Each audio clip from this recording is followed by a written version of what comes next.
Mel Gibson left and Will Ferrell in Daddy's Home 2 photo. Claire FolgerParamount Pictures in Daddy's Home 2, the sequel to 2015's $250 million grossing hit that's in theater Friday. Mark Wahlberg and Will Ferrell play co-dads, the biological father and stepdad to a pair of Boston-area kids, who put aside their differences to maintain progressive domestic bliss. John Lithgow is Pop-Pop, an exuberant fuss-budget fond of ugly sweaters and kissing his son on the lips by way of hello. And then there's Mel Gibson.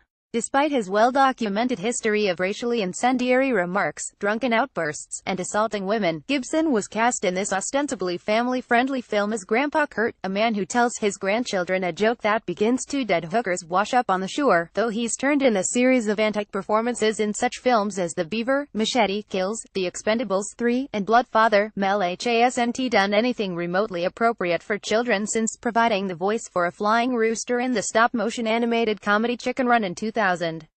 Instead, he's spent the better part of the last decade in movie jail, ostensibly giving up alcohol while serving as a punchline to late-night talk show jokes and trying to exit the shadow of his tabloid infamy.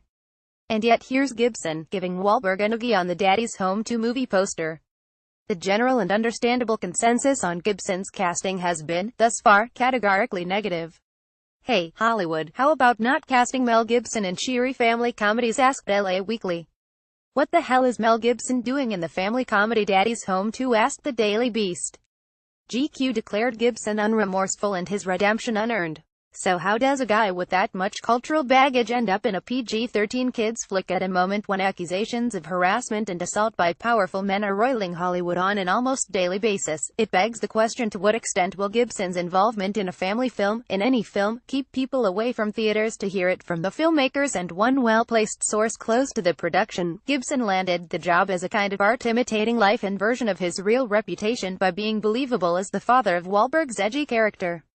"When we went through and read the script with Mel in mind, we felt he would be absolutely perfect for the part, and we thought he would be very funny in the role," Daddy's Home 2 director Sean Enders told Vulture.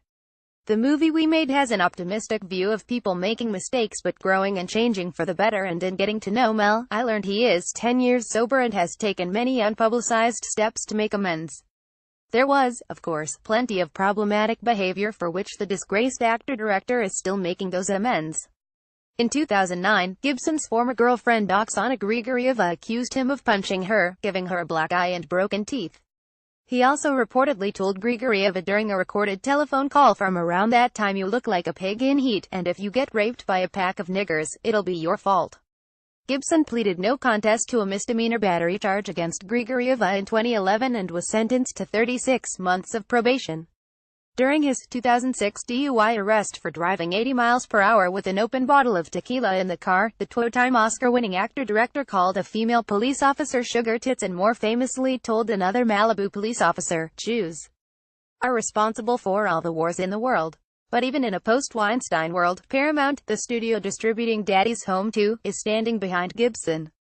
At a time when harassment scandals have compelled Netflix to suspend production on House of Cards and led to the suspension or ouster of high-ranking entertainment industry executives such as Amazon Studios' Roy Price and National Public Radio's Michael Oresks, the studio has made no effort to obfuscate or backburner Gibson's promotional involvement in Daddy's Home 2. He is participating in the press junket, a premiere, and is making various in-studio appearances, Katie Martin Kelly, Paramount's executive vice president of domestic publicity, told Vulture.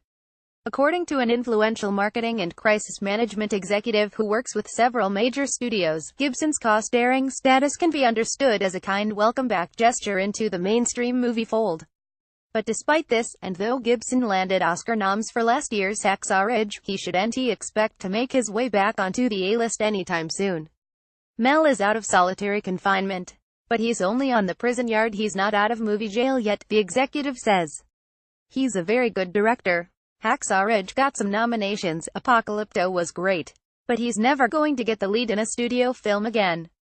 Of course, any diagnosis of Mel as box office kryptonite, or catnip, must necessarily consider Daddy's Home 2 within the context of other recent comedy sequels that underperformed their original installments. Ted 2, which took in $330 million less than 2012's Ted, Horrible Bosses to $102 million less than the original, and Dumb and Dumber to $77 million less than Dumb and Dumber among them. As an additional X Factor, DH2 enters the multiplex within days of Bad Moms Christmas, a Yuletide comedy sequel to last year's Bad Moms. To hear it from FolgerParamount, senior media analyst for the measurements and analytics company Comscore, whether or not Daddy's Home 2 manages to connect with audiences, Gibson gets an image overhaul from the implicit endorsement of his A-list castmates. If you look at the co-stars in that movie, it pretty much is inferred that they are giving their cosign to Mel Gibson, says Ferrell.